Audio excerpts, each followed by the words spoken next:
はい、腹も満たされたので、最後のお楽しみ、小さい焚き火をやっていこうかなと思ってるんです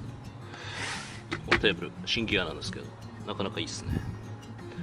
このテーブルは、ハンモック用に、ちょっとサイドテーブル的に、あと軽量でっていうところで買ってみたんですけども、使いやすいです。こういう風なメインテーブルとしての、もうちょっとしたスペースで使えますし、安いですし、この色を選ぶのは多分自分ぐらいな気はするんですけど、黒とか赤とかいろいろあるので、皆さんもし気になったら購入されてみるといいかもしれないです。ということで、小さい焚き火やって、ゆっくりしたいと思います。自分の小さい焚き火といえば、ソロストーブライト、でやるんですけど、今日はですね、この卓上の上でやってみようかなと思います。ソロストーブは下への熱が、伝わるのが小さいんで、こんなテーブルでもやれるんじゃないかなと、溶けたら溶けたで、溶ける前にちょっとずらそうかなとは思ってるんですけど、ちょっとやってみたいと思います。こんな感じのテーブルでゆっくり小さい焚き火っていう、コンセプトではないんですけど、でちょっとやってみたいと思います。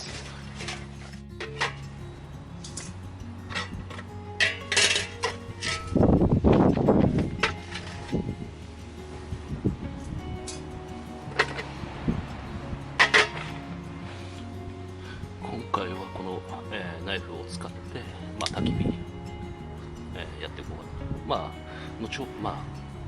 あ後の動画まだちょっと動画にしてないですけども、これは自分の新ナイフで、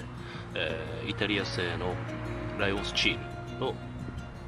ナイフになります。ちょうどいいぐらいの、サイズなんですけども、まあ、簡単に言うとハンドルがアルミですね。しっかりしてるやつで、フレームロック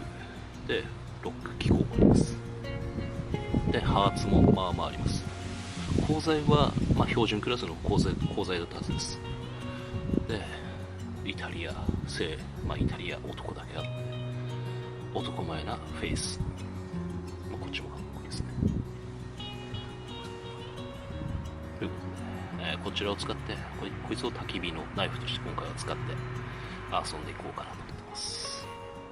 まあ、気が向いたらこのナイフ動画も作るかもしれないです。